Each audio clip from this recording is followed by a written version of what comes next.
Success ಮಾಡಿದ್ದಾರೆ ಅಂದ್ರೆ ನಿಮ್ಗೆ ಆಶ್ಚರ್ಯವಾಗ್ಬಿಡುತ್ತೆ. ದಿಢೀರಂತ ವೆಂಟಿಲೇಟರ್ಸ್ ಬೇಕಾಗಿತ್ತು. ಯಾಕೆ? ಕರೋನಾ ಬಂದಾಗ ವೆಂಟಿಲೇಟರ್ ಹಾಕಿದ್ರೇನೆ ಉಳಿಯೋದು. ಎಲ್ಲ ವೆಂಟಿಲೇಟರ್ಸ್ ವಿದೇಶದಿಂದ ಬರಬೇಕಾಗಿತ್ತು, ವಿಮಾನಗಳು ರದ್ದಾಗಿತ್ತು. ಆಗ ಮೇಕ್ ಇನ್ ಇಂಡಿಯಾ ಅಂತ ಮೋದಿಯವರು ಹೇಳಿದ ನಂತರ BL ಧೈರ್ಯ ತಗೊಂಡು ಅದನ್ನು ಮಾಡ್ಲಿಕ್ಕೆ ಶುರು ಮಾಡಿದ್ರು. ಒಂದು ಪಾರ್ಟ್ ಕಷ್ಟ ಇತ್ತು, DRDO ಅವರು ಅದನ್ನು ಒದಗಿಸ್ಕೊಟ್ರು. 3 ತಿಂಗಳಲ್ಲಿ ಒಂದು ಫ್ಯಾಕ್ಟ್ಸ್ ಹೇಳ್ತಾ ಇದೀನಿ, 35,000 ವೆಂಟಿಲೇಟರ್ಗಳನ್ನ ಮಾಡಿ ಭಾರತಾದ್ಯಂತ ಕಳಿಸಿ ಕೋಟ್ಯಾಂತರ ಜನರು ಪ್ರಾಣ ಉಳಿಸಿದ್ದು ಮೇಕ್ ಇನ್ ಇಂಡಿಯಾ. ನೀವು ವಿದೇಶದಿಂದಾನೇ ಬರಲಿ ಅಂತ ಕಾದಿದ್ರೆ ಎಲ್ಲ ಹೊರಟೋಗಿರೋ. ಇವತ್ತು ಏನಾಗ್ತಾ ಇದೆ ತಾಯಂದರಿಗೆ ಗೊತ್ತು. ನೀವು ಕೊತ್ತಂಬರಿ ಬೀಜವನ್ನ ಕ್ಲೀನ್ ಮಾಡುವಾಗ ಕೇಳ್ಬಿಟ್ಟು ಆ ಬೇಡದಿರ್ತಕ್ಕಂಥ ಬೀಜನ ಮನೆ ಹಿಂದೆ ಹಿತ್ತಲಲ್ಲಿ ಚೆಲ್ತಾ ಇದ್ರಿ ಅಲ್ವಾ, ಎಸೆದು ಕೊಡ್ತಾ ಇದ್ರಿ, ಕಲ್ಲು ಇಲ್ಲು ಎಲ್ಲ ಇತ್ತು. ಒಂದು ವಾರ ಬಿಟ್ಟು ನೋಡಿದ್ರೆ ಅಲ್ಲಿ ಏನಾಗ್ತಾ ಇತ್ತು, ಕೊತ್ತಂಬರಿ ಬೆಳೀತಾ ಇತ್ತು. ಆ ಕೊತ್ತಂಬರಿಯನ್ನು ಉಪ್ಪಿಟ್ಟಿಗೆ ಹಾಕ್ತಾ ಇದ್ರು. ಸರಿಯಲ್ವ ನಾನು ಹೇಳ್ತಾ? ಆದರೆ ಇವತ್ತು ಅದೇ ಕೊತ್ತಂಬರಿ ಬೀಜವನ್ನ ನೀವು ನೆಲಕ್ಕೆ ಹಾಕಿದ್ರೆ ಅದು ಬರೋಲ್ಲ. ಇದು ವಿದೇಶಿಯರ ಕೈವಾಡ ಅಲ್ಲ. ಮತ್ತೆ ಯಾಕಂದ್ರೆ ಗ್ಯಾಟ್ ಒಪ್ಪಂದದ ನಂತರ ಏನಾಗ್ತಾ ಇದೆ, ಒನ್ ಟೈಮ್ ಜನರೇಷನ್ ಸೀಡ್ಸ್ ಅಂತ ಬರ್ತಾ ಇದೆ. ಒಮ್ಮೆ ಮಾತ್ರ ಅದು ಹುಟ್ಟುತ್ತೆ, ಅದ್ರ ನಂತರ ಇಲ್ಲ, ಮತ್ತೆ ಅವನಿಂದಾನೆ ಕೊಂಡ್ಕೋಬೇಕು ನೀವು ಹೊಸ ಸೀಡ್ಸ್ ನ. ಈ ತರ ಇದೆ. ಅದಕ್ಕೆ ಒಂದೇ ಸಲಕ್ಕೇನೆ ಅದು ಬೆಳೆಯೋದು, ಮತ್ತೆ ಬೆಳೆಯೋದು, ಅದರಿಂದ ಇನ್ನೊಂದು ಬೀಜ ಬೆಳೆಯೋದಿಲ್ಲ. ಅದಕ್ಕೆ ಈ ಒನ್ ಟೈಮ್ ಜನರೇಷನ್ ಸೀಡ್ಸ್ಗೆ ನಪುಂಸಕ ಬೀಜಗಳು ಅಂತ ಹೇಳಿ ಕನ್ನಡದಲ್ಲಿ ಕೂಡ ಕರೀತಾರೆ. ಈ ಲೆವೆಲ್ ಇದೆ. ಗ್ಯಾಟ್ ಒಪ್ಪಂದ ಅಂತ ಒಂದು ಆಯ್ತಲ್ಲ, ಅವಾಗ ನನ್ನ ಆತ್ಮೀಯ ಗೆಳೆಯರಾದ ಲಕ್ಷ್ಮಣರಾಯ್ ಒಂದು ಪದ್ಯ ಬರೋದು, ತೆಗೇರಿ ಅಂತ ಗ್ಯಾಟ್ ಒಪ್ಪಂದ. ನಮ್ಮ ಅರಿಶಿನವರು ಇದು ಮಾಡ್ಕೊಂಡ್ರು, ತಮಿಳುನಾಡಲ್ಲಿ ನಮ್ಮಲ್ಲಿರ್ತಕ್ಕಂಥ ಅನೇಕ ವಸ್ತುಗಳನ್ನ ಹರ್ಬಲ್ಸ್ನೆಲ್ಲ ತಗೊಂಡು ಪೇಟೆಂಟ್ ಮಾಡ್ಕೊಂಡ್ಬಿಟ್ರಲ್ಲ, ಆವಾಗ ಬಂದಿದ್ದೆ ಮಾತು. ತೆಗೇರಿ ಅಂತ ಗ್ಯಾಟ್ ಒಪ್ಪಂದ, ನಮ್ಮ ಬೀಜಗಳೇನು ಅವರ ಅಪ್ಪಂದ ಅನ್ನೋ ರೀತಿಯಲ್ಲಿ ಸಿಡಿದೆದ್ದಿದ್ರು. ಇದೆಲ್ಲ ನಾ ಯಾಕೆ ಹೇಳ್ತಾ ಇದ್ದೀನಿ ಅಂದ್ರೆ, ಇದನ್ನ ನೀವು ಯೋಚನೆ ಮಾಡಲಿಲ್ಲ ಅಂದ್ರೆ ನಮಗೆ ಬಹಳ ಕಷ್ಟ ಆಗುತ್ತೆ. ಇವತ್ತು ಮಹಿಳೆಗೆ ಬೇಡವಾದ ಒಡವೆ ಅಂದ್ರೆ ಯಾವುದು? ಮಹಿಳೆಗೆ ಬೇಡವಾದ ಒಡವೆ ಅಂದ್ರೆ ಮೊಡವೆ. ಮುಖದ ಮೇಲೆ ಬರುತ್ತಲ್ಲ ಮೊಡವೆ, ಬೇಡ ಬೇಡ ಅಂದ್ರೂ ಬರ್ತಾ ಇರುತ್ತೆ. ಅದಕ್ಕೆ ನೀವು ಯಾವುದೇ ವಿದೇಶಿ ಆಯಿಂಟ್ಮೆಂಟ್ ಹಚ್ಚಿ ಹೋಗೋದಿಲ್ಲ. ಕೇವಲ ನಮ್ಮ ಭಾರತೀಯ ಪದ್ಧತಿ ಆಯುರ್ವೇದದಲ್ಲಿ ಮಾತ್ರ ಅದಕ್ಕೆ ಇರೋದ್ರಲ್ಲಿ ಒಂದು ಔಷಧಿ ಇದೆ. ವಿದೇಶಿ ಆಯಿಂಟ್ಮೆಂಟ್ಗಳು ಜಗ್ಗಲ್ಲ ಮಾಡಬೇಕು. ನಮ್ಮಲ್ಲಿ ಇಲ್ಲದೆ ಇರ್ತಕ್ಕಂಥದ್ದು ಏನೂ ಇಲ್ಲ. ಮತ್ತು ಈ ಭಯ ಭಕ್ತಿ ದೇಶದ ಬಗ್ಗೆ, ಈಗ ಇಷ್ಟು ದೇಶಗಳು ಸುತ್ಕೊಂಡು ಬಂದಿದ್ದೀವಲ್ಲ, ನನಗನ್ಸುತ್ತೆ ಇವೆಲ್ಲ ನೋಡಿದ ಮೇಲೆ ಅಲ್ಲಿನ ಕಲ್ಚರ್ಸ್ ನೆಮ್ಮದಿಯಾಗಿ ಜನ ಇರ್ತಕ್ಕಂಥದ್ದು ಕೇವಲ ಭಾರತದಲ್ಲಿ ಮಾತ್ರ. ನೀವು ಟಿವಿ ಡೈಲಿ ನೋಡ್ತಾ ಇದ್ದೀರಾ, ಭಾರತ ಬಿಟ್ಟು ಎಲ್ಲೂ ಇಲ್ಲ. ಎಲ್ಲಿ ನೋಡಿದ್ರು ಯುದ್ಧ, ಎಲ್ಲಿ ನೋಡಿದ್ರು ಇದು. ಕೆನಡಾದಲ್ಲಿ ಮೊನ್ನೆ ಗಲಾಟೆ ಆಯ್ತು, ಬ್ರಿಟನ್ ಆಯ್ತು. ನೆಮ್ಮದಿಯಾಗಿರ್ತಕ್ಕಂಥ ಏಕೈಕ ಜಾಗ ಅಂದ್ರೆ ಅದು ಭಾರತ ಮಾತ್ರ. ನಾನು ಅದಕ್ಕೆ ಹೇಳ್ತೀನಿ, ನಮ್ಗೆ ಖುಷಿಯಾದಾಗ ನೀವು ಯಾವುದೇ ದೇಶಕ್ಕೆ ನೀವು ಹೋಗಿ ಬನ್ನಿ, ಆದ್ರೆ ನನ್ನ ದೃಷ್ಟಿಯಲ್ಲಿ ನಂಬರ್ 1 ಅಂದ್ರೆ ಭಾರತ, ನಂಬರ್ 1 ಮಾತೆ ಅಂತಂದ್ರೆ ನಮ್ಮ ತಾಯಿ, ನಂಬರ್ 1 ವಿದ್ಯಾಕ್ಷೇತ್ರದಲ್ಲಿ ನಾವು ಓದಿದ ಶಾಲೆ. ಈ ಮೂರನ್ನು ನಾವು ಸದಾ ನೆನಪಲ್ಲಿ ಇಟ್ಕೊಳ್ಳೇಬೇಕಾಗುತ್ತೆ, ಇಲ್ಲಾಂದ್ರೆ ಕಷ್ಟ ಆಗುತ್ತೆ. ನಮಸ್ಕಾರ ಮಾಡೋ ಪದ್ಧತಿಗಳೇ ಕುಟುಂಬದಿಂದ ದೂರ ಆಗ್ತಾ ಇದೆ. ಎಲ್ಲಿ ನಾನು ಆಸ್ಟ್ರೇಲಿಯಾಗೆ ಹೋಗಿದ್ದಾಗ ಯಾವುದೋ ಒಂದು ಮನೆ, 2 ಹುಡುಗರು 4ನೇ ಕ್ಲಾಸು 7ನೇ ಕ್ಲಾಸು ಯೂನಿಫಾರ್ಮ್ ಹಾಕೊಂಡು ಹೊರಡಕ್ ಮುಂಚೆ ಬಾಯ್ ಮಮ್ಮಿ ಅಂತ ಹೇಳಿ ತಾಯಿಗೆ ನಮಸ್ಕಾರ ಮಾಡಿ ಹೊರಟರು. ಆಶ್ಚರ್ಯ ಆಗೋಯ್ತು. ಆಸ್ಟ್ರೇಲಿಯಾದಲ್ಲಿ ಕಾಲಿಗೆ ನಮಸ್ಕಾರ ಮಾಡಿ ಹೊರಡ್ತಕ್ಕಂಥದ್ದು ಸಂಸ್ಕೃತಿ ನೀವು ಏನು ಕಲಿಸ್ತೀರೋ ಅದನ್ನು ಮಕ್ಕಳು ಕಲಿಯುತ್ತೆ. ಅದೇ ಬಿಟ್ಟು ಹೋಗ್ತಾ ಇದೆ. ನಮಸ್ಕಾರ ಮಾಡೋ ಪದ್ಧತಿ ಇಲ್ವೇ ಇಲ್ಲ. ನನ್ನ ವೈಯಕ್ತಿಕ ವಿಷಯ ಹೇಳಾಗಿದ್ರೆ, ನಮ್ಮ ಮನೆಯಲ್ಲಿ ನನ್ನ ಹೆಂಡತಿ ವರ್ಷಕ್ಕೊಂದ್ಸಲ ನಮಸ್ಕಾರ ಮಾಡ್ತಾರೆ ಕಾಲಿಗೆ. ಇಲ್ಲ ಅಂತ ಹೇಳ್ಬಾರ್ದು, ಯಾಕಂದ್ರೆ ಅವ್ರಿಗೆ ನೋಡ್ಬೋದು, ಇವತ್ತೆಲ್ಲ ನಾಳೆ ವಿಡಿಯೋ ನೋಡಿದಾಗ ಅವರು ಕೂಡ ಒಪ್ಕೋಬೇಕಾಗ್ತದೆ. ಅದು ಯಾವತ್ತು ಅಂತ ಗೊತ್ತಲ್ಲ ನಿಮಗೆ? ಭೀಮ್ ಅಮಾವಾಸ್ಯೆ ದಿನ ನಮ್ಮ ಶ್ರೀಮತಿಯರು ಎರಡೂ ಕಾಲಿಗೆ ಅರಿಶಿನ ಕುಂಕುಮ ಇಟ್ಟು ಹೂವು ಇಟ್ಟು ಪೂಜೆ ಮಾಡ್ತಾರೆ. ನಾನು ಅವ್ರಿಗೆ 2,000 ರೂಪಾಯಿ ಸೀರೆ ಕೊಂಡ್ಕೊಳ್ಳೋಕೆ ಕೊಡ್ತಿದ್ದೆ. ಬಹಳ ಹಳೆ ಒಪ್ಪಂದ ಇದು. 2,000 ಅವರು ಅದನ್ನ ಪಕ್ಕದಲ್ಲೇ ಬರ್ತಕ್ಕಂತಹ ವರಮಹಾಲಕ್ಷ್ಮಿ ಹಬ್ಬಕ್ಕೆ ಸೀರೆ ಕೊಂಡ್ಕೊಳ್ತಾರೆ. ಇದು ನಡ್ಕೊಂಬಂತು. ಅವ್ರು ವರ್ಷಕ್ಕೊಂದ್ಸಲ ನಮಸ್ಕಾರ ಮಾಡ್ತಾರೆ, ನಾನು 2,000 ಕೊಡ್ತೀನಿ, ಸೀರೆ ತಗೋತಾರೆ. ಕರೋನಾ ಅಂತ ಒಂದು ಬಂತು. ಆ ಕರೋನಾ ಬಂದಾಗ ಎಂತ ಅವಸ್ಥೆ ಆಯ್ತು ಅಂದ್ರೆ, ನನ್ನ ಪಾಪ ಫಂಡು ಸ್ಟಾಪ್ ಆಯ್ತು, ಸಿಲಿಯಲ್ಲಿ ಸ್ಟಾಪ್ ಆಯ್ತು, ನನ್ನ ವರಮಾನ ಪೂರ್ತಿ ಸ್ಟಾಪ್ ಆಗೋಯ್ತು. ಆಗ ಕಡಿಮೆ ಇದೆ ದುಡ್ಡು ಅಂತೇಳಿ ಅವ್ರಿಗೆ ಒಂದೇ 1,000 ರೂಪಾಯಿ ಕೊಟ್ಟೆ ಭೀಮ್ ಅಮಾವಾಸ್ಯೆಗೆ. ಇಷ್ಟೆಲ್ಲ ಅಡ್ಜಸ್ಟ್ ಮಾಡ್ಕೊಂಡಾಗ ನೈವೇದ್ಯ ಆಯ್ತ್ರಿ ಅಂತ ಕೈ ಮುಗಿದ್ರು. ಹಬ್ಬದ ದಿನ ಆ ಮಂಗಳ ದ್ರವ್ಯದ ತಟ್ಟೆಯನ್ನು ತಂದು ಒಂದೇ ಕಾಲಿಗೆ ಅವರು ಕುಂಕುಮ ಇಟ್ಟು ಒಂದೇ ಕಾಲಿಗೆ ನಮಸ್ಕಾರ ಮಾಡಿದ್ದಾರೆ. 2,000ಕ್ಕೆ 2 ಕಾಲು, 1,000 ಕೊಟ್ಟಿದ್ದರಿಂದ ಒಂದೇ ಕಾಲು. ಏನು ಅಂದ್ರೆ 1,000 ರೂಪಾಯಿ. ಪ್ರತಿಯೊಂದೂ ನೀವು ಈ ತರ ಎಕನಾಮಿಕ್ ದೃಷ್ಟಿಯಿಂದ ನೋಡಿದಾಗ, ಆರ್ಥಿಕವಾದ ವಿಚಾರದಲ್ಲಿ ನೋಡಿದಾಗ ಬಹಳ ಕಷ್ಟ ಆಗುತ್ತೆ ಅಲ್ವೇ? ಮುಂಚೆ ಇದ್ದ ಮನೆಗಳು ಹೇಗಿತ್ತು, ಒಟ್ಟೊಟ್ಟಿಗೆ ನಾವು ಸಂಸಾರಗಳು ಮಾಡ್ತಾ ಇದ್ವಿ. ಇದೇ ಕೊರೋನಾ ಕಾಲದಲ್ಲಿ ಇನ್ನೊಂದಾಯ್ತು, ಭಾರತೀಯ ನಮಸ್ಕಾರ ಪದ್ಧತಿ. ಮೊನ್ನೆ ನಮ್ಮ ಅಕ್ಕನ ಮೊಮ್ಮಗನ ಮದುವೆ ಆಯ್ತು ಬೆಂಗಳೂರು JP ನಗರದಲ್ಲಿ. ಮದುವೆ ಆದಾಗ ನಮ್ಮ ಭಾರತೀಯ ಸಂಪ್ರದಾಯದ ಪ್ರಕಾರವಾಗಿ ಎಲ್ಲರೂ ಹಿರಿಯರಿಗೆಲ್ಲ ನಮಸ್ಕಾರ ಮಾಡ್ತೀವಿ, ಅದು ನಿಮ್ಗೆ ಗೊತ್ತಿದೆ. ಆದ್ರೆ ಆ ಹುಡುಗಿ ಏನು ಎಷ್ಟು ಜನಕ್ಕೆ ನಮಸ್ಕಾರ ಮಾಡ್ಬೇಕು ಅಂತ ಕೇಳಿತ್ತು. ವಿದೇಶಿಯ ಪ್ರಭಾವ ಅಲ್ಲಿ ಓದ್ತಿದ್ದಾಳೆ. ಇಲ್ಲ, ಒಂದು 15-20 ಜನ ಹಿರಿಯರಿದ್ದಾರೆ, ನಮಸ್ಕಾರ ಮಾಡ್ಬೇಕು. ಆಗಲ್ಲ ಆಶ್ಚರ್ಯಕ್ಕೆ ಒಂದು ಕೆಲಸ ಮಾಡಿ, ನಡೆದ ಘಟನೆ. ಅವ್ರನ್ನೆಲ್ಲ ಒಂದು ರೂಮಲ್ಲಿ ನಿಲ್ಲಿಸಿ ನಾ ಬಂದು ನಮಸ್ಕಾರ ಮಾಡಿ 15 ಜನ ಹಿರಿಯರನ್ನ 70, 80, 90 ವರ್ಷದ ಬೋರ್ ಹಿಡ್ಕೊಂಡ್ ಬಂದ ಹಿರಿಯರು ತಗೊಂಡ್ಬಂದು ರೂಮ್ನಲ್ಲಿ ನಿಲ್ಲಿಸಿ ಕೂರಿಸಿ ಮಾಡಿದಾಗ ಈಕೆ ಬಂದು ಅಕ್ಷತೆಯನ್ನು ಎಲ್ಲರಿಗೂ ಕೊಟ್ವಿ. ಸಿಂಗಲ್ ನಮಸ್ಕಾರ ಹಾಕಿದ್ರು 15 ಜನಕ್ಕೆ ಸೇರಿ ಒಂದೇ ನಮಸ್ಕಾರ ಹಂಚ್ಕೊಳ್ಳಿ ನೀವು ನಮಸ್ಕಾರ. ನಮಸ್ಕಾರನ ಅದು ಯೋಚನೆ ಮಾಡಿ. ನಮಸ್ಕಾರ ಮಾಡೋದು, ಭಯಭಕ್ತಿ ತೋರಿಸೋದು, ಸನ್ಮಾನ ಮಾಡೋದು, ಇವೆಲ್ಲನೂ ಕೂಡ ಕೈ ಬಿಟ್ಟು ಹೋಗ್ತಾ ಇದೆ ವಿದೇಶಿ ಪ್ರಭಾವದ ಮೇಲೆ. ಇದಕ್ಕೆ ನನಗೆ ಒಂದು ಉದಾಹರಣೆ ನೆನಪಾಗುತ್ತೆ. ಕರೋನಾ ಬಂದಿದ್ದು ಯಾವತ್ತು? ಮಾರ್ಚ್ 2020, 24ನೇ ತಾರೀಕು. ಅವತ್ತು ಯಾವ ಹಬ್ಬ? ಯುಗಾದಿ ಹಬ್ಬದ ದಿನ ಬಂತು. ನೆನಪಿದೆಯಾ? ಅದು ದಿಢೀರಂತ ಇಡೀ ಭಾರತ ಲಾಕೌಟ್ ಆಗುತ್ತೆ, ಎಲ್ಲೂ ಆಚೆ ಕಡೆ ಬರೋಂಗಿಲ್ಲ. ಅಂತ ಸಂದರ್ಭದಲ್ಲಿ ನಾನು ಲಂಡನ್ನಲ್ಲಿ ನನ್ನ ಕನ್ನಡ ಸಂಘದಲ್ಲಿ ನಾನು ಭಾಷಣ ಮಾಡಬೇಕಾಗಿತ್ತು. ಸರ್ ನೀವು ಬನ್ನಿ, ನಿಮ್ಮ ಭಾಷಣ ಹಾಸ್ಯ ಭಾಷಣ ಇರುತ್ತೆ, ಇದಾದ್ಮೇಲೆ ನಿಮಗೆ ಸೊಗಸಾಗಿ ಸನ್ಮಾನ ಮಾಡ್ತೀವಿ ಅಂತೆಲ್ಲ ಅವರು ಆಸೆ ತೋರಿಸಿದ್ರು. ಟಿಕೆಟ್ ಬುಕ್ ಆಗಿದ್ದು ಡಿಸೆಂಬರಲ್ಲಿ. ಅನ್ಫಾರ್ಚುನೇಟ್ಲಿ ನಮಗಿಂತ ಮುಂಚೆ UK ಅಟ್ಯಾಕ್ ಆಗೋಯ್ತು ಕರೋನಾ, ನಮಗಿಂತ ಮುಂಚೆ ಲಾಕ್ಡೌನ್ ಆಗೋಯ್ತು. ಆಗ ಅವ್ರು ಏನ್ ಮಾಡಿ, ಸರ್ ಫ್ಲೈಟ್ಸ್ ಎಲ್ಲ ಕ್ಯಾನ್ಸಲ್ ಆಗಿದೆ ಸರ್, ಸಾರಿ ಸರ್. ಏನ್ ಅಂತೀರ? ನಂಗೆ ಸನ್ಮಾನ ಮಾಡ್ತೀನಿ, ನಾನು ಭಾಷಣ ನಡೆಸ್ತೀನಿ, ಎಲ್ಲ ಆಸೆ ತೋರಿಸಿದ್ ಬೈದೆ. ಆ ಕನ್ನಡ ಸಂಘದ ಅಧ್ಯಕ್ಷರು, ಸರ್ ಎಲ್ಲ ಇರುತ್ತೆ ಸರ್, ನಿಮ್ ಸನ್ಮಾನನೂ ಇರುತ್ತೆ, ನಿಮ್ ಭಾಷಣನೂ ಇರುತ್ತೆ, ಹೆಂಗಿರುತ್ತೆ ಎಲ್ಲ ಆನ್ಲೈನ್ ಸರ್. ನೋಡಿ ಯಾವ ಲೆವೆಲ್ ಬಂದ್ಬಿಡ್ತಿದ್ದು, ಸಂಸ್ಕೃತಿ ಯಾವ ಲೆವೆಲ್ ಇಳಿತಾ ಇದೆ. ನನಗೆ ಏನ್ ಮಾಡ್ತಾರೋ ನೋಡೋಣ ಅಂತಂದ್ರೆ, ಆವತ್ತು ಯುಗಾದಿ ಹಬ್ಬದ ದಿನ ಕೇವಲ ಒಂದು 5-6 ಜನ ಕಾರ್ಯಕರ್ತರು ಕನ್ನಡ ಸಂಘದ ಆಫೀಸ್ನಲ್ಲಿದ್ದಾರೆ. ಯಾಕೆ ಜನ ಸೇರುವಂಗಿಲ್ಲ. ಅಧ್ಯಕ್ಷರು, ಕಾರ್ಯದರ್ಶಿ, ಖಜಾಂಚಿ, ಇನ್ನಿಬ್ಬರು 5 ಜನ ಇದ್ದಾರೆ ಇಲ್ಲಿ. ಉಳಿದವರೆಲ್ಲ ಅವರವ್ರ ಮನೆಯಿಂದ ಲ್ಯಾಪ್ಟಾಪ್ಗಳಲ್ಲಿ, ಮೊಬೈಲ್ಗಳಲ್ಲಿ ಲಾಗಿನ್ ಆಗಿದ್ದಾರೆ. ಸರಿ, ಮಾಮೂಲಾಗಿ ಕಾರ್ಯಕ್ರಮ ಶುರು ಆಯ್ತು. ಮಲ್ಲೇಶ್ವರದಲ್ಲಿ ನಾನು ಮೊಬೈಲ್ ನೋಡ್ತಾ ನಾನು ಲಾಗಿನ್ ಆಗಿದ್ದೆ, ನೋಡ್ತಾ ಇದ್ದೀನಿ. ನನ್ನ ಪರಿಚಯ ಆಯ್ತು, ಸೊಗಸಾಗಿ ಪರಿಚಯ ಮಾಡಿಕೊಟ್ರು. ಪರಿಚಯ ಆದ್ಮೇಲೆ ಈಗ ನರಸಿಂಹಮೂರ್ತಿಯವರಿಂದ ಹಾಸ್ಯ ಭಾಷಣ.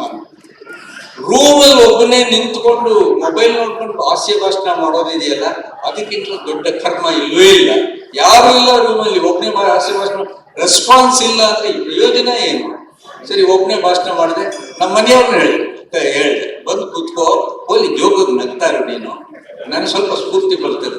ಹೋಗ್ರಿ, 1,000 ರೂಪಾಯಿ ಕೊಡ್ತೀರ ಅಷ್ಟೇ ನೀವು ಅಂತ ಬರಲೇ ಇಲ್ಲ. ಕಡೆಗೆ ನಾನು ಏನ್ ಮಾಡೋದು ಅಂತ ಯೋಚನೆ ಮಾಡ್ಬೋಣ ಅಂತ ನಾನು ಮೊಬೈಲಲ್ಲಿ ಭಾಷಣ ಮಾಡಿದೆ. ಮುಗೀತು 40 ನಿಮಿಷ. ಆಮೇಲಿಂದ ನಾವು ಅಲ್ಲಿಂದ ಅವ್ರು ಫೋನಲ್ಲಿ ಕನೆಕ್ಷನ್ನಲ್ಲಿ ಇರ್ತಾರೆ. ನರಸಿಂಹಮೂರ್ತಿಗಳೇ ಭಾಷೆ ತುಂಬಾ ಚೆನ್ನಾಗಿತ್ತು, ಅಧ್ಯಕ್ಷರು ಹೇಳಿದ್ರು ಬಹಳ ಚೆನ್ನಾಗಿತ್ತು, ಎಂಜಾಯ್ ಮಾಡಿದ್ರು. 300 ಜನ ಲಾಗಿನ್ ಆಗಿದ್ರು, ಅದರಲ್ಲಿ 280 ಜನ ನಗ್ಗಿದ್ದಾರೆ ಅಂತ. ಅಲ್ಲಿ ಬರುತ್ತೆ ಎಷ್ಟು ಜನ ಲಾಗಿನ್ ಆದ್ರು ಅಂತ ಹೇಳಿದ್ರು.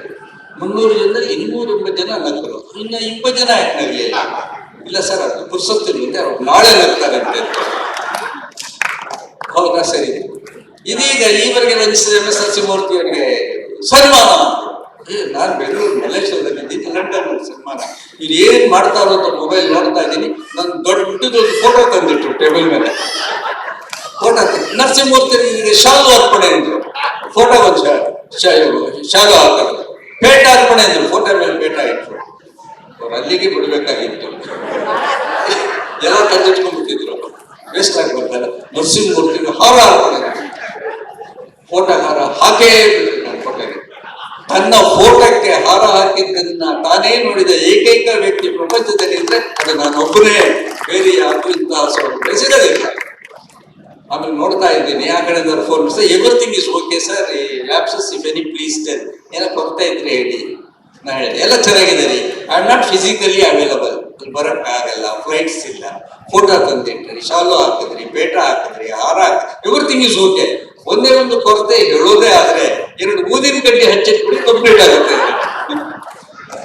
ಅವರು ಸಾರಿ ಸರ್ ಅಂತ ಹೇಳಿ ಆಮೇಲೆ 3-4 ತಿಂಗಳ ನಂತರ ನಮ್ಮ ಮನೆಗೆ ಬಂದು, ನಮ್ಮ ಮನೆಗೆ ಹುಲ್ಲೂರ ರಾಮನಾಥ್ ಎಲ್ಲರನ್ನು ಕರೆಸಿ ಮನೆಯಲ್ಲೇ ಸನ್ಮಾನ ಮಾಡಿದ ಸ್ವೆಟರ್ಗಳು ನಮಗೆ ಕೊಟ್ಟಿದ್ದನ್ನ ನಿಮ್ಮ ಜೊತೆ ಹಂಚ್ಕೋತಾ ಇದ್ದೀನಿ.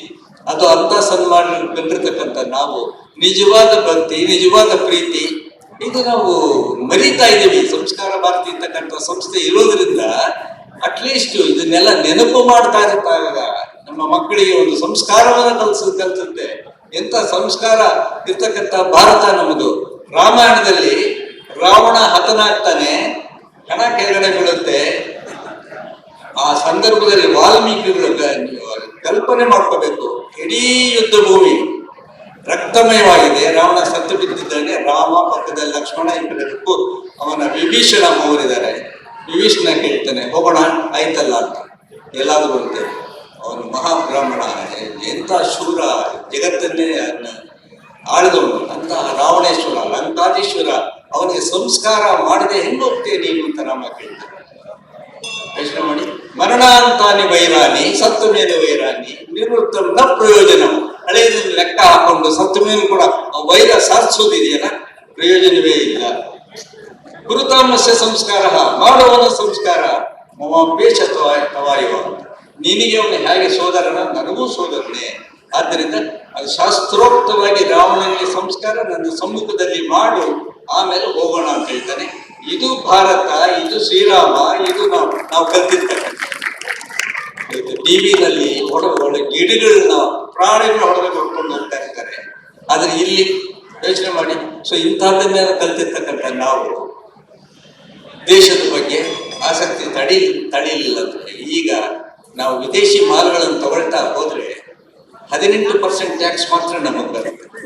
ಉಳಿದಿರೋ ಲಾಭ ಬೇರೆ ಬೇರೆ ಕಡೆಗೆ ಹೋಗುತ್ತದೆ.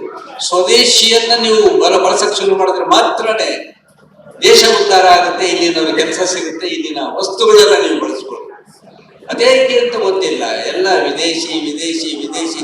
ಯಾವ ಲೆವೆಲ್ಗೆ ಅಂದ್ರೆ ನಮ್ಮ ಹಿರಿಯರು ಹಾಕೊಟ್ಟ ಮಾರ್ಕರ್, ಏನ್ ತರಬೇಕಾದ್ರೂ ವಿದೇಶದಿಂದ. ಜಾರ್ಜೆಟ್ ಸೀರೆ ಉಡ್ತಾರ ಸೀರೆ ವಿದೇಶದಲ್ಲಿ, ಅಲ್ಲಿಂದ ಜಾರ್ಜೆಟ್ ಸೀರೆ ತಗೋಬಾರದು. ಸೊ ಈಗ ಪ್ರತಿಯೊಂದು ಚಾಕ್ಲೇಟ್ಸ್ ವಿದೇಶ, ಇನ್ನೊಂದು ವಿದೇಶ, ಅಷ್ಟೆಲ್ಲ ಸೊಸೆ ವಿದೇಶದಿಂದ ಬಂತು. ಪ್ರಾರಂಭದಲ್ಲಿ ಬೇಕಾಗಿತ್ತ ಇದು ಅವ್ರಿಗೆ ಏನ್ ಗೊತ್ತಿರುತ್ತೆ, ಭಾರತೀಯತೆ ಏನ್ ಗೊತ್ತು, ಸಂಸ್ಕಾರ ಏನ್ ಗೊತ್ತು, ಸಂಪ್ರದಾಯ ಏನ್ ಗೊತ್ತು. ಸೊ ಹೀಗೆಲ್ಲ ಆಗ್ಬಿಡುತ್ತೆ.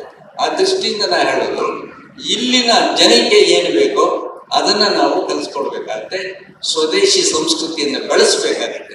ಈಗ ಹಸುಗಳ ಬಗ್ಗೆ ಕೂಡ ವೇದಿಕೆ ಮೇಲೆ ಚರ್ಚೆ ಆಯ್ತು. ಹೌದು, ಇವತ್ತು ಅನೇಕ ವಿದೇಶಿ ತಳಿಗಳನ್ನ ನಾವು ಬೆಳೆಸ್ತಾ ಇದ್ದೀವಿ, ಹಸುರು ಜಾಸ್ತಿ ಆಗ್ಲಿ ಅಂತ, ಜಾಸ್ತಿ ಹಾಲು ಸಿಗಲಿ. ಆದ್ರೆ ಮಲೆನಾಡಿನ ಗಿಡ್ಡ ಅಂತ ಒಂದು ಹಸು ಇದೆ, ಕೇಳಿದ್ದೀರಾ? ಅದು ಮಲೆನಾಡು ಗಿಡ್ಡ ಅಂದ್ರೆ ಕೊಡೋದೇ 2-3 ಲೀಟ್ರು ಔಷಧಿಯುಕ್ತವಾದ ಹಾಲು. ಎಳೆ ತಾಯಿ ಹಾಲು ಹೇಗಿರುತ್ತೋ ಆ ಮಲೆನಾಡು ಗಿಡ್ಡ ಕೊಡ್ತಕ್ಕಂಥ ಹಾಲು ಕೂಡ ಹಾಗೇನೆ ಇರುತ್ತೆ. ಅಂತ ಶ್ರೇಷ್ಠವಾದ ಹಾಲು ಸಿಗ್ತಕ್ಕಂಥದ್ದು ನಮ್ಮ ಮಲೆನಾಡಲ್ಲಿ ಸಿಗ್ತಾ ಇದೆ. ಮಲೆನಾಡಿನ ಈ ತರ ಹರ್ಬಲ್ಸ್ ಅದ್ರ ಬಗ್ಗೆ ನಾ ಹೇಳ್ತಾರೆ, ಆಗ್ಲೆಲ್ಲ ವಿಷಯಗಳೆಲ್ಲ ಬಂದಾಯ್ತು. ಸೊ ಇದರ ಹಿನ್ನೆಲೆ ನಾನು ಹೇಳೋದೇನೆಂದ್ರೆ, ಈಗ ನೀವು ಒಂದು ಸೋಪ್ ಬಳಸ್ತೇವೆ, ಶಾಂಪೂ ಬಳಸ್ತೇವೆ, ಏನಕ್ಕೆ ಅದನ್ನು ವಿದೇಶಕ್ಕೆ ನೀವು ವಿದೇಶಿ ಮೂಲಗಳನ್ನ ನೀವು ಆಶ್ರಯಿಸ್ತೀರ ಅನ್ನೋದು ಅರ್ಥ ಆಗ್ತಾ ಇಲ್ಲ. ಸೊ ನಮ್ಮಲ್ಲೇ ಇಲ್ವೇನು, ನಮ್ಮ ಸೋಪುಗಳಿಲ್ವಾ, ನಮ್ಮ ಶಾಂಪೂ ಇಲ್ವಾ? ಇವತ್ತು ಸಂಬಂಧಗಳಲ್ಲಿ ಕೂಡ ನಮ್ಮ ಅಜ್ಜಿ ಶಿ ಲಿವ್ ಫಾರ್ 95 years. ಅವ್ರು ಯಾವತ್ತೂ ನಮ್ಮ ತರ ಶಾಂಪೂ ಹಾಕಿಲ್ಲ. ಸೀಗೆಕಾಯಿ ಅಥವಾ ಈ ಗ್ರೀನ್ ಗ್ರಾಮ್ ಪುಡಿ, ಹೆಸರು ಕಾಳಿನ ಪುಡಿ, ಅದನ್ನು ಯೂಸ್ ಮಾಡೋರು. ಅದನ್ನ ಶಾಂಪೂಗಿಂತನೂ ಒಳ್ಳೆಯದು ಮತ್ತು ತಂಪು ಬೇರೆ. ಅಜ್ಜಿ ಲಿವ್ ಫಾರ್ 95. ಪ್ರೀತಿ ಬಗ್ಗೆ ಒಂದು ಉದಾಹರಣೆ ಹೇಳ್ತೀನಿ. ಆವತ್ತಿಗೂ ಇವತ್ತು ಏನಾಗಿದೆ ಅಂದ್ರೆ,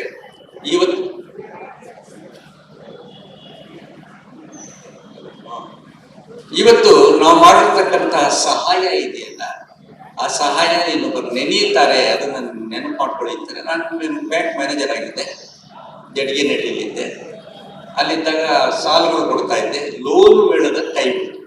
ಹಸುಗ್ ಸಾಲ, ಎಮ್ಮೆಗೆ ಸಾಲ, ಎತ್ತಿಗೆ ಸಾಲ, ಕತ್ತೆಗೆ ಸಾಲ, ಕುರಿಗೆ ಸಾಲ, ಕೋಳಿಗೆ ಸಾಲ, ಮನುಷ್ಯರಿಗೂ ಸಾಲ, ಇಷ್ಟೆಲ್ಲ ಕೊಡ್ತಾ ಇದ್ದೆ. ಅಲ್ಲಿಂದ ವರ್ಗ ಆಗೋದು ಬೆಂಗಳೂರಿಗೆ. ಪ್ರಮೋಷನ್ ಆಯ್ತು, ಬಂದ್ಬಿಟ್ಟೆ. ಒಂದು ವರ್ಷದ ನಂತರ ರಾಜ್ಯೋತ್ಸವ ಕಾರ್ಯಕ್ರಮಕ್ಕೆ ಹೋಗಿದ್ದೀನಿ. ಎಲ್ಲರೂ ಸುತ್ಕೊಂಡ್ಬಿಟ್ರು ಹಳ್ಳಿಯವರು. ಯಾಕೆ ಅಂದ್ರೆ ನಾನು ಎಲ್ಲಕ್ಕೂ ಸಾಲ ಕೊಟ್ಟಿದ್ದೆ, ವಸೂಲಿಗೆ ಹೋಗಿರ್ಲಿಲ್ಲ. ಜನಕ್ಕೆ ಆನಂದ. ಹಳೆ ಮನೆಯಿಂದ ಬಂದ್ರು ಎಲ್ಲ ಬಂದು. ಆಗ ಅವಳು ಕರ್ಗಮ್ಮ ಅಂತ ಒಬ್ಬ ಲೇಡಿ ಬಂದು, ಅವಳು ಒಳ್ಳೆ ಒಂದು ಹಸು ಎಮ್ಮೆಯನ್ನು ಕೊಟ್ಟಿದ್ದೆ. ಅವಳು ಬಂದು ಹಣ್ಣು ಕೈಯಲ್ಲಿ, ಅನಾರ ಚೆನ್ನಾಗಿದ್ದೀರಾ, ನಿಮ್ಮನ್ನ ನೋಡುವ ವರ್ಷ ಆಯ್ತಲ್ಲ, ಏನಮ್ಮ ನಿಮ್ಮೊಂದು ಎಮ್ಮೆ ಕೊಟ್ಟಿದ್ದೆ, ಚೆನ್ನಾಗಿ ಸಾಕೊಂಡಿದ್ದೀಯಮ್ಮ. ಚೆನ್ನಾಗಿದೆ ಸೌಮ್ಯರೇ. ಅವಳ ಕಣ್ಣಲ್ಲಿ ನೀರೇ ಬಂದ್ಬಿಡ್ತು. ಸೌಮ್ಯರೇ, ನೀವು ಮ್ಯಾನೇಜರ್ ಆಗಿದ್ರಿ ವರ್ಷಕ್ಕೆ ಮುಂಚೆ, ನಮ್ಮ ಮನೆಗೆ ನೀವು ಬಂದ್ರಿ, ನೀವು ಒಂದು ಎಮ್ಮೆ ಸಾಲ ಕೊಟ್ರಿ.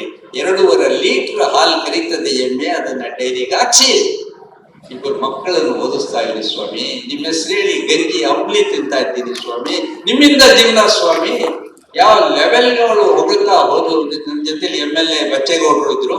ಅವ್ರಿಗೆ ಆಶ್ಚರ್ಯ, ಏನ ಅಮ್ಮ ಹೊಗಳಿ ಯಾರು, ನಿಮ್ಮ ಹೆಸರಲ್ಲಿ ದೀಪ ಹಚ್ತೀನಿ ಸ್ವಾಮಿ ದೇವರಿಗೆ, ನೀವು ಕೊಡಿಸಿರೋ ಎಮ್ಮೆ ಅಂತೆಲ್ಲ ಹೇಳಿ ಫೈನಲ್ ಆಗಿ, ಸ್ವಾಮಿಯರೇ ನೀವು ನಿಜ ಹೇಳಿದ್ರು ಕೇಳ್ತೀರಾ, ಸುಳ್ಳು ಹೇಳಿದ್ರು ಕೇಳ್ತೀರಾ, ನಮ್ಮನೆ ಆಗೈತಲ್ಲ ನೀವು ಕೊಡಿಸಿರೋ ಎಮ್ಮೆ, ಆ ಎಮ್ಮೆ ಮುಖ ನೋಡಿದಾಗೆಲ್ಲ ನಿಮ್ಮ ಮುಖ ನಮ್ಗೆ ಬರ್ತದೆ ಸ್ವಾಮಿ. ಕೃತಜ್ಞತೆಗಳನ್ನ ಅನೇಕ ರೀತಿಯಲ್ಲಿ ಹೇಳ್ಬೋದು, ಈ ತರದಲ್ಲೂ ಹೇಳ್ಬೋದು. ಸೊ ಈ ತರ ಅದೆಲ್ಲಾನು ಹಳೆಯ ನೀವು ಮಾಡಿದ್ದು ನಿಮ್ಮನ್ನು ಕಾಯುತ್ತೇನಕ್ಕೆ. ನಮ್ಮ ಅಜ್ಜಿ ಒಬ್ಬರೇ ಇದ್ದಾಗ, ತಾತ ಹೋದ್ಮೇಲೆ 95 ಇಯರ್ಸು ಬೆಂಗಳೂರಿಂದ ನಾನು ಹೋಗಿದ್ದೀನಿ. ಹೋದಾಗ ಅಜ್ಜಿಗೆ ಗೊತ್ತಿಲ್ಲ ನಾನು ಬರೋದು. ರಾತ್ರಿ 9:15 ಗಂಟೆ ಬಸ್ಸಲ್ಲಿ ಹೋಗಿ ಇಳಿದೆ. ಸತ್ಯಾಪುರ ಬೆಂಗಳೂರಿಗೆ 1 hour ಡಿಸ್ಟೆನ್ಸ್. ಅಲ್ಲಿ ಹೋಗಿ ಇಳಿಯೋದಕ್ಕೆ ಬ್ಯಾಗ್ ತೆಗೆದಾಕೊಂಡು ಹೊರಗಡೆ ಬರ್ತೀನಿ. ಎಂಟ್ರಿ ಟಿವಿಗೆ ಬರೆಯೋರು ನಾವು, ನೀವು ಕಲ್ಪನೆ ಮಾಡ್ಕೊಳ್ಳಿ. ನಾನು ಒಳಗಡೆ ಎಂಟ್ರಿ, ಅಜ್ಜಿ ಆಚೆ ಕಡೆ ಬರ್ತಿದ್ದಾಳೆ. ಆಕೆ ಕೈಯಲ್ಲಿ ತಟ್ಟೆ ಇದೆ, ಅಳುದುಳಿದ ಅನ್ನ ಎಸಿಬೇಕು, ಇರೋದೊಬ್ಬರೇ ಅಲ್ವಾ, ನಾಳೆ ಉಳಿಯಲ್ಲ. ಅನ್ನಕ್ಕೆ ಹಾಲು ಮೊಸರೆಲ್ಲ ಹಾಕಿ ಕಲಿಸ್ಬಿಟ್ಟು ಎಸೆಯಕ್ಕೆ ಬರ್ತಾ ಇದ್ದಾಳೆ. ನನ್ನ ನೋಡಿದ ತಕ್ಷಣ ಪ್ರೀತಿ ಸಂಬಂಧಗಳನ್ನು ಗಮನಿಸಿ ಮೊಮ್ಮಗನ್ ನೋಡಿ, ನರಸಿಂಹ ಬಾ ಸರಿಯಾದ ಟೈಮಿಗೆ ಬಂದೆ, 1 ನಿಮಿಷ ನೀನು ಲೇಟ್ ಆಗಿ ಬಂದಿದ್ರು, ಈ ಮೊಸರನ್ನ ತಗೊಂಡೋಗಿ ಬೀದಿನಾಗ ಹಾಕ್ಬಿಟ್ಟಿದ್ದೇನೆ. ನನಗೆ ತುಂಬಾ ದುಃಖ ಆಗೋಯ್ತು. ನಾನು ಅಕಸ್ಮಾತ್ ಆಗಿ ಬಂದಿದ್ದರಿಂದ ಒಂದು ವರ್ತನೆ ನಾಯಿ ಅಂತಿರುತ್ತೆ, ರಾತ್ರಿ 9:15 ಬಂದು ತಿನ್ಕೊಂಡು ಹೋಗುತ್ತೆ, ಅದು ಉಪವಾಸ ಬೆಳೀತಿದೆ ಅಂತೇಳಿ ಅಜ್ಜಿ ನಾಯಿಗೆ ಹಾಕಿ ಪರವಾಗಿಲ್ಲ ಅಂತ. ಅದಕ್ಕೆ ಅಜ್ಜಿ, ಬಸ್ಸಲ್ಲಿ ಬಂದಿದ್ದೀಯ ತಿನ್ನೋ, ಬೀದಿ ನಾಯಿ ಬಿಸಿಯಾಗಿ ಬೇರೆ ಮಾಡಾಕ್ತೀನಿ ಅಂತ. ಅಂದ್ರೆ ಆ ಪ್ರೀತಿ ನೋಡಿ, ಆ ಪ್ರೀತಿ ಮಾತುಗಳನ್ನು ಆಡಿಸುತ್ತೆ ನಮಗೆ. ಆ ಥರದ್ದು ಎಲ್ಲಿ ಹೋಗಿದೆ ಇವತ್ತು ನಮ್ಮ ಅಜ್ಜಿ ತಾತಾಗೆ. ನಾವು ಈ ಜನರೇಷನ್ ಅವರು, ನನ್ನ ಮೊಮ್ಮಗ ನನಗೆ ತೋರಿಸ್ತಾ ಇದ್ದಾನೆ ಪ್ರೀತಿ. ಯೋಚನೆ ಮಾಡಿ ನೀವೇ, ಏನಾಗಿದೆ? ನಾವು ಸಂಸ್ಕಾರ ಕಲಿಸ್ತಾ ಇಲ್ಲ. ಆಸ್ಟ್ರೇಲಿಯಾದಲ್ಲಿ ಹೆಂಗೆ ಆ ಮಗು ಸ್ಕೂಲ್ ಹೋಗಿ ಮುಂಚೆ ನಮಸ್ಕಾರ ಮಾಡ್ತಾ ಮನೆಗೆ, ನಾವು ಕಲಿಸ್ತಾ ಇಲ್ಲ. ಚಿಕ್ಕ ಮಗುವಾದಾಗಿದ್ದಾನು ನೀವು ಅದನ್ನು ಬೆಳೆಸ್ತಾ ಬಂದ್ರೆ ಪ್ರತಿನಿತ್ಯನೂ ದೇವರಿಗೊಂದು ನಮಸ್ಕಾರ ಮಾಡಿ ಆಚೆ ಹೋಗುತ್ತೆ. ಇವತ್ತು ಅಷ್ಟೇ ನಮ್ಮ ಮನೆಯಲ್ಲಿ ದೇವ್ರ ಪೂಜೆ ಮಾಡುವ ಆಚೆ ಬರೋಲ್ಲ. ಸೊ ಇಂತಹ ಸರಿಯಾದ ಒಂದು ರೀತಿಯನ್ನು ನಾವು ಬೆಳೆಸ್ತಾ ಹೋಗಬೇಕಾಗುತ್ತೆ. ಅದಿಲ್ಲ ಅಂದ್ರೆ ಕುಟುಂಬಗಳಲ್ಲಿ ಕೂಡ ಸಮಸ್ಯೆ ಆಗುತ್ತೆ. ಮತ್ತು ದೇಶೀಯ ವಸ್ತುಗಳನ್ನ ಬಳಸೋದನ್ನ ನೀವು ಎನ್ಕರೇಜ್ ಮಾಡಬೇಕು. ವಿದೇಶದಿಂದ ಏನ್ ತರಲಿಯಪ್ಪ ಅಂತ ಮಗ ಕೇಳಿದಾಗ, ಏನು ಬೇಡಪ್ಪ, ಭಾರತದಲ್ಲಿ ಸಿಗದೇ ಇರೋದು ಬೇರೆ ಎಲ್ಲೂ ಸಿಗೋದಿಲ್ಲ, ನೀನು ವಾಪಸ್ ಬಂದ್ರೆ ಸಾಕು, ಒಂಟಿಯಾಗಿ ವಾಪಸ್ ಸಾಕು ಅಂತ ಹೇಳ್ಬೋದು ಅಲ್ವೇ. ಜಂಟಿಯಾಗಿ ಬಂದ್ಬಿಟ್ರೆ ಅದು ನಮ್ಮ ಸಮಸ್ಯೆ ಆಗುತ್ತೆ. ಯಾಕೆಂದ್ರೆ BE ಹೇಳಿದ್ರು, ರೇಡಾರ್ಗಳು ನಾವು ಇವತ್ತು ತಯಾರು ಮಾಡ್ತಾ ಇದೀವಿ, ಆಕಾಶ ಅಂತಕ್ಕಂಥ ಮಿಸೈಲ್ ನಾವು ತಯಾರು ಮಾಡ್ತಾ ಇದೀವಿ, ಯುದ್ಧದ ಉಪಕರಣಗಳನ್ನು ಮಾಡೋದಷ್ಟೇ ಅಲ್ಲದೆ ವಿದೇಶಕ್ಕೆ ಸಾಗಿಸ್ತಾ ಇದ್ದೀವಿ. ಅದು ಭಾರತದ ತಾಕತ್ತು, ಅದು ಮೇಕ್ ಇನ್ ಇಂಡಿಯಾದ ತಾಕತ್ತು. ಹೀಗಿರುವಾಗ ಇಲ್ಲಿ ಸಿಗದೇ ಇರೋದು ಎಲ್ಲೂ ಸಿಗೋದಿಲ್ಲ. ಅದನ್ನ ನಾವು ನಮ್ಮ ಮಕ್ಕಳಿಗೆ ಕಲಿಸ್ಬೇಕಾಗುತ್ತೆ. ನವಣೆ ಬಗ್ಗೆ ಎಷ್ಟು ಚೆನ್ನಾಗಿ ಹೇಳಿದ್ರು. ಈ ನವಣೆನೇ ಬೇರೆ ರೂಪದಲ್ಲಿ ವಾಪಸ್ ನಮಗೆ ಬರುತ್ತೆ, ಅದನ್ನು ಕೊಟ್ಕೊಳ್ತೀವಿ ನಾವು. ಹಂಗಲ್ಲ, ಸಿರಿಧಾನ್ಯಗಳ ಒಂದು ಮಹತ್ವವನ್ನು ನಾವು ಹೇಳ್ಬೇಕಾಗುತ್ತೆ. ದೇಶೀಯ ವಿಷಯಗಳ ಬಗ್ಗೆ ಮಾಡ್ಬೇಕಾಗುತ್ತೆ. ದೇಶಿ ತಿಂಡಿಗಳು ಬಿಟ್ಟು ಹೋಗ್ತಾ ಇದೆ ಇವತ್ತು ಅಲ್ವಾ. ನುಚ್ಚುಗುಂಡೆ ಎಲ್ಲಿ ಮನೆಗಳಲ್ಲಿ ಮಾಡ್ತಾ ಇಲ್ಲ, ಕಜ್ಜಾಯ ಮಾಡ್ತಾ ಇಲ್ಲ, ಒಬ್ಬಟ್ಟಂತೂ ಅದು ಕೂಡ ಅಪರೂಪಕ್ಕೆ ಹಬ್ಬದ ದಿನ ಮಾತ್ರನೇ. ಬೆಂಗಳೂರಿನ ಅಶೋಕ ಹೋಟ್ಲಲ್ಲಿ ಒಬ್ರು ಬೋರ್ಡ್ ಹಾಕೊಂಡಿದ್ರು, ಹಳೆ ಕಾಲದ ಎಲ್ಲ ತಿನಿಸುಗಳು ಸಿಗುತ್ತದೆ ಅನ್ನೋತರದಲ್ಲಿ. ಅಂದ್ರೆ ನಮ್ಮ ಅಜ್ಜಿ ಕಾಲದ ತಿನಿಸುಗಳು. ನಮ್ಮ ಫ್ರೆಂಡ್ ವಿಶ್ವಾಮಿತ್ರ ವಿಶಾಲ ಹೋಗಿ ಎಲ್ಲ ಸಿಗುತ್ತೆ ಅಂದಾಗ ಇವನ್ ಬಂದಿದ್ದ, ನಾವು ಹಾಲ್ಬಾಯ್ ಇದೆಯಾ ಅಂತ ಕೇಳಿದ್ರು. ಅವನ ತಕ್ಷಣ ಒಳಗಡೆ ಹೋದ. 5 ನಿಮಿಷ ಬಿಟ್ಟು ಸರ್ವರ್ ಬಂದು, ಕ್ಷಮಿಸಿ ಮೇಡಮ್, ಹಾಲ್ಬಾಯ್ ಇಲ್ಲ, ರೂಂಬಾಯ್ ಇದ್ದಾನೆ ಅಂತ ಹೇಳಿದ್ರು. ಹಾಲ್ಬಾಯಿ ನಿಮಗ್ ಗೊತ್ತಿಲ್ಲ, ನುಜ್ಜಿನುಂಡೆ ಗೊತ್ತಿಲ್ಲ, ಪತ್ರೊಡೆ ಗೊತ್ತಿಲ್ಲ, ಪಾಯಸ ಗೊತ್ತಿಲ್ಲ, ಇದ್ರ ಜಾಗಕ್ಕೆ ವಿದೇಶಿ ತಿಂಡಿಗಳು ಆಗ್ತದೆ. ವೇದಿಕೆ ಮೇಲೆ ಹೇಳ್ದಂಗೆ ನಿಮಗೆ ಆ ಪಿಜ್ಜಾ ಆಗಲಿ ನೂಡಲ್ಸ್ ಆಗಲಿ ಇನ್ನೊಂದು ಮತ್ತೊಂದು ಬಂದು ಆಕ್ರಮಿಸ್ಕೊಂಡು ನೀವು ಏನೇ ಕೊಂಡ್ರೂ ಅದ್ರ ಲಾಭ ವಿದೇಶಕ್ಕೆ ಹೋಗ್ತಾ ಇದೆ. ಈ ತರ ಆಗಬಾರ್ದು. ನಮ್ಮಲ್ಲಿ ಬೆಳೀತಕ್ಕಂಥ ವಸ್ತುಗಳಿಗೆ ನಾವು ಬೆಲೆ ಕೊಡಬೇಕು.